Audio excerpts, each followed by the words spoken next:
Então, gente, continuando aqui, vamos ver agora uma variação desse equilíbrio. E para ver uma variação, a gente vai considerar o impacto de um aumento nos gastos públicos sobre o equilíbrio geral entre demanda agregada e oferta agregada, supondo a oferta agregada keynesiana extrema, ou seja, a partir desse ponto aí, o que acontece se houver um aumento de gasto público, tá? Ou seja, qual é o impacto de um aumento dos gastos públicos sobre o equilíbrio geral da economia, supondo a oferta agregada keynesiana extrema, que é a situação, o ponto de equilíbrio inicial. A gente vai partir dele, tá? Então, partindo do ponto de equilíbrio inicial, que é o mesmo gráfico que a gente viu antes, acabou o vídeo passado, o que vai acontecer com a economia caso haja aumento de gasto público, tá? Aí vamos ver isso. Só que antes de ver isso, chamar a atenção porque eu falei no último vídeo, isso não é a solução da economia. O crescimento pode vir por aumento de consumo, pode vir por aumento de investimento e pode vir por redução de preços, se houver uma redução, uma flexibilização de preços e salários, de tal forma que preços e salários caiam. Pronto, a economia já cresce, nível de produção e emprego cresce, a economia sairia da crise, né? Mas enfim, tem algumas diferentes fontes do fim da crise econômica, mas se nenhuma der certo ou tiver difícil de conseguir qualquer uma dessas soluções, então, segundo Keynes, é necessário recorrer aos gastos públicos. Só que o objetivo dos gastos públicos, em grande medida, é só dar um pontapé inicial, forma de falar, né? Levar justamente que as outras variáveis de interesse se mexam. Fundamentalmente, é o governo gastar para levar consumidores e empresas a se motivarem a gastar também, né? O objetivo não é o governo sustentar a economia, isso não tem nem cabimento. O governo não tem condição de comprar toda a produção nacional, né? O governo é uma pequena parte, por maior que seja, vai ser uma pequena parte aí da economia, tá? E isso eu não digo na minha visão, é na visão de Keynes, já falamos, se a economia estiver proximamente ao pleno emprego, o governo não tem que fazer nada, mas caindo abaixo do pleno emprego, aí sim que o governo tem que fazer alguma coisa, mas é referente a uma pequena parcela de falta de demanda na economia, tá certo? Mas então, vamos considerar o aumento de gasto público. Dado esse ponto de equilíbrio inicial, o que acontece se o governo aumentar os seus gastos? A gente vai ter que um aumento de gasto público, já falamos sobre isso leva tempo, não é de um dia para o outro, né? A tomada de decisão leva tempo e a execução da decisão também leva tempo. Mas então, ao executar essa decisão, os impactos sobre a economia também levam tempo. Então, a coisa é mais demorada do que simplesmente desenhar uma curva num gráfico, né? Mas digamos que a partir do ponto de equilíbrio inicial, o governo aumente seus gastos públicos. Então isso leva a um aumento, mantido tudo mais constante, isso leva a um aumento de despesas autônomas de A barra menos BI 0, taxa de juros inicial inalterada, para A barra 1 menos BI 0. A taxa de juros não mudou, nada mudou na economia, nível de emprego, produção, nada mudou. A única coisa que mudou foi o aumento de gasto público. Dado que aumentou o gasto público, isso aumenta a despesa autônoma. Dado o aumento de despesa autônoma, isso leva ao aumento de demanda agregada a cada nível de renda, digamos de D a 0 para D a 0 linha, o que tende a fazer crescer o nível de produção nacional, né? A gente vai do ponto A para o ponto B, com o nível de produção nacional maior, digamos Y0 linha. No caso, no modelo ISLM, o que isso quer dizer? Esse aumento de gasto público, como a gente já viu, ele desloca a curva IS, de IS0 para IS1. O ponto B é um ponto de equilíbrio no mercado de bens. O volume de produção nacional é igual ao volume de demanda agregada, isso no gráfico de baixo, no mercado de bens. Só que esse aumento do nível de produção, renda, essa tendência ao aumento, também aumenta a demanda de moeda. E a gente vai no mercado monetário ali para o ponto B. O ponto B no mercado monetário é um ponto de desequilíbrio no mercado monetário. Há excesso de demanda de moeda. na economia devido à tendência ao crescimento do nível de produção e renda, e supondo que demanda de moeda seja sensível à renda, normalmente falando, né? Devido a essa tendência à elevação de juros, a gente vai acabar tendo o que já vimos na segunda parte da matéria, o efeito deslocamento. Na medida que os juros sobe, isso tende a reduzir despesas privadas que dependam dos juros. E isso quer dizer o quê? Que vai anular por completo o aumento do gasto público? Até pode ser que sim, no caso do efeito deslocamento máximo. Mas no caso aqui a gente está vendo que não. Por quê? Porque a tendência ao aumento de taxa de juros e compensação do aumento de gastos gerado pela redução de investimentos, despesas privadas que dependam da taxa de juros, o novo equilíbrio da economia vai ali para o ponto C. A taxa de juros tende a subir e a gente vai até a taxa de juros I1, tá? Uma taxa de juros maior do que zero. Mas a esse nível de juros maior, a gente tem uma queda dos investimentos, tá? Despesas privadas que dependem dos juros, isso reduz parcialmente as despesas autônomas, nesse caso aí que a gente está considerando, o efeito de deslocamento vai ser parcial, e essa relativa redução de despesas autônomas, A barra 1 menos BI1, acaba reduzindo relativamente a demanda agregada a cada nível de renda, de D a 0 linha para D a 1. E no mercado de bens será definido um novo nível de renda, produção renda nacional demandado de equilíbrio, ali ligeiramente menor do que Y0 linha. Vai ser no ponto C, né? Onde vai ser definido o nível de produção nacional demandado de equilíbrio Y1. O mercado de bens vai ter equilíbrio. Ali no modelo ISLM a gente já está vendo o mercado de bens e monetário, IS e ILM, também vão estar em equilíbrio. Por quê? Porque esse nível de renda Y1 a gente vai ter também no mercado monetário uma nova demanda de moeda, L1. Pela interação entre essa demanda de moeda e a oferta de moeda, a gente vai ter a definição da taxa de juros de equilíbrio I1, que mantém o mercado monetário em equilíbrio. Então, no ponto C,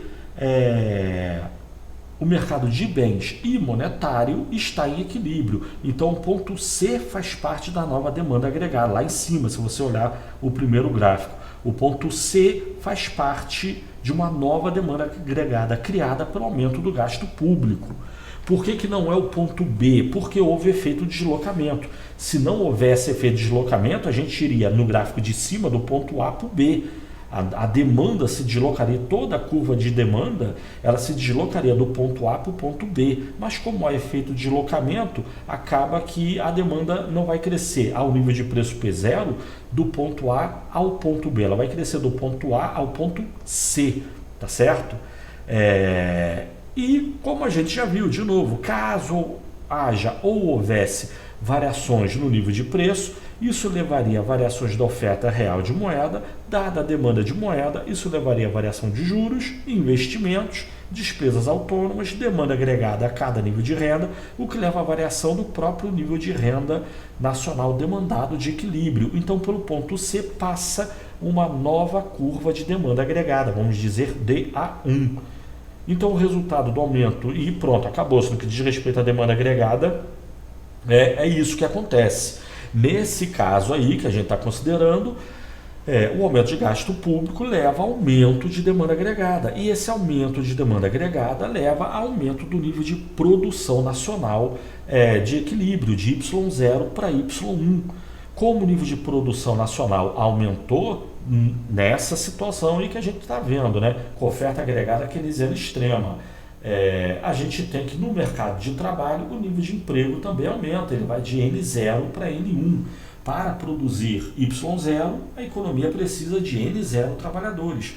Para produzir Y1, um PIB maior, a economia vai precisar de mais trabalhadores. E como demanda de trabalho e oferta de trabalho nessa situação hipotética que a gente está considerando são coincidentes entre si, como a gente já viu, o que define o nível de emprego é o nível de produção nacional demandado. Quanto maior o nível de produção nacional demandado, maior o nível de emprego no mercado de trabalho, né? Mas, enfim, esse é um caso de variação do equilíbrio. mas a gente pode considerar vários outros possibilidades, né? E aí fica por sua conta, para cada uma delas você vai ter que considerar o que desloca, o que aumenta, o que diminui, né? Podemos fazer várias observações sobre essa mudança do equilíbrio. Pronto, acabou. Essa mudança do equilíbrio. O governo aumenta gasto, isso aumenta a produção e emprego. Mas se você perceber, o aumento de gasto público acaba aumentando a taxa de juros também, né? E esse aumento de taxa de juros acaba reduzindo investimentos na economia. É o efeito deslocamento que a gente já falou, o efeito crowding out, né?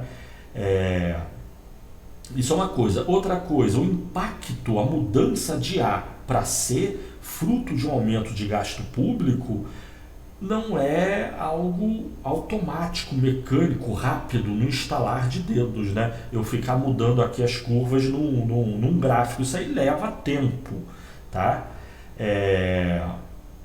Isso é uma coisa. Outra coisa é o financiamento desse gasto. Grande parte desse gasto, logicamente, impostos estão inalterados. Eu não mexi no imposto, eu poderia também alterar impostos, né? Tendo-se em vista crescer a economia, já falamos disso, né? O que é melhor? O governo reduzir imposto ou aumentar gasto? Aumentar gasto, a gente está vendo o resultado aí. Mas e se fosse reduzir imposto? A gente tem duas coisas. Primeiro, o que alteraria aí no equilíbrio? A gente teria que a curva de demanda agregada lá embaixo, no mercado de bens, ela se tornaria mais vertical, né? Porque a redução de impostos levaria a um aumento do multiplicador keynesiano. A cada nível de renda, o volume de demanda seria maior, tá? Mas é um outro exercício que você pode tentar resolver, né? Mas poderia ocorrer isso, mas é certo que ocorreria isso? Se o governo, em vez de aumentar gasto, ele reduzir imposto, é certo que a população vai sair consumindo? Não é certo. Então, em vez de reduzir imposto e aumentar gasto, caso o governo queira fazer uma política fiscal expansionista para alcançar esse resultado aí de aumentar o nível de produção, então o que ele tem que fazer é aumentar gasto público, né? Isso é uma coisa. Outra coisa, você também poderia pensar rapidamente, tá, então o nível de produção aumentou de Y0 para Y1, o governo aumentou gasto, o nível de produção aumentou de Y0 para Y1. Então, é só o governo sair gastando dinheiro, fazendo obras de qualquer tipo, né, para gerar demanda, e assim a economia vai crescer indefinidamente, né? Primeiro, tem que ver de onde que vem os recursos que financiam o governo. E se é tributação, então o governo vai ter que gastar o que ele tem guardado, ou vai ter que entrar em dívida, ou vai ter que emitir moeda, expandir os meios de pagamento, né? Se ele gasta o que ele já arrecada, aí a gente está vendo esse impacto. Se ele se endivida, se ele gasta o que ele tem guardado, está aí mais ou menos o impacto. Agora, se ele se endivida, nós temos o caso do efeito deslocamento.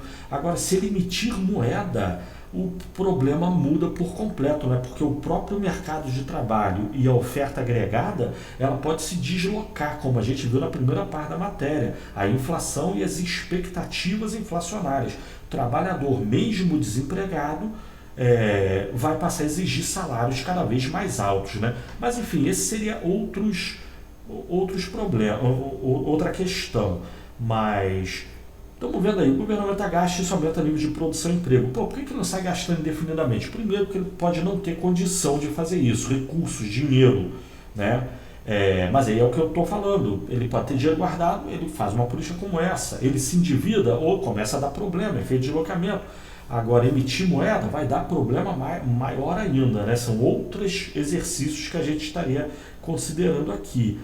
Mas mesmo que ele tivesse recursos para ser gastando indefinidamente, ainda assim, na medida que o nível de produção vai crescendo, e o nível de produção e emprego vai crescendo, a gente sairia dessa situação de profundo arroxo, e o mercado de trabalho iria mudar as suas condições. A oferta agregada deixaria de ser a keynesiana extrema, e a partir daí qualquer aumento de gasto passa, mesmo que o governo tenha recursos guardados para isso, qualquer aumento de gasto já levaria a inflação forçosamente, mesmo que o governo não emitisse moeda, e essa inflação geraria consequências adversas à política do governo de gerar crescimento econômico, né? Mas enfim, na verdade eu estou fazendo menção a vários outros exercícios, né? Vários outros problemas e exercícios, ou chamando a atenção para outros problemas que surgem aí no meio dessa análise, né? Mas se a gente considerar a oferta agregada keynesiana extrema por si só, a gente tem um equilíbrio geral da economia, ponto A, e se o governo aumentar gasto público, da onde que vem o dinheiro? Vamos deixar esse problema para lá, não vamos falar disso. Se o governo aumentar gasto público, está aí o resultado, aumento de produção. Essa é uma ideia que veio, essa solução é a keynesiana, embora não seja a solução número 1, o ideal é consumo e investimento, mas se não dá para ser consumo e investimento, então o governo, segundo Keynes, tem que meter a mão na massa, forma de falar. Ele tem que gastar dinheiro para gerar demanda. E pronto, a produção cresce. E desde os anos 30 essa ideia foi meio que batida na cabeça aí de todo mundo, né? É importante lembrar, a economia está em crise, porque, como a gente viu, é a rigidez de preços e salários. O ideal, como a gente viu na primeira parte da matéria, o ideal é acabar com a rigidez de preços e salários. Se não dá, então tem que gerar demanda pela iniciativa privada. Se não dá, então temos que, a rigor, recorrer ao governo. Mas essa é a pior solução, né? Na minha opinião, na opinião de Keynes, não tem solução nenhuma, o governo tem que tomar uma atitude, né? O país não pode ficar indefinidamente arrochado. A longo prazo estaremos todos mortos, né? Não estou dizendo que eu concordo com isso, mas com a necessidade do governo atuar. Mas segundo Keynes seria isso, tá? Mas enfim, esse é um tipo de análise que a gente considera aí com base nesse modelo de equilíbrio geral, demanda agregada e oferta agregada. Aí a gente considerou oferta agregada keynesiana extrema. Vamos ver agora o caso com oferta agregada clássica, tá? Mas aí deixa o próximo vídeo então. Valeu, tchau.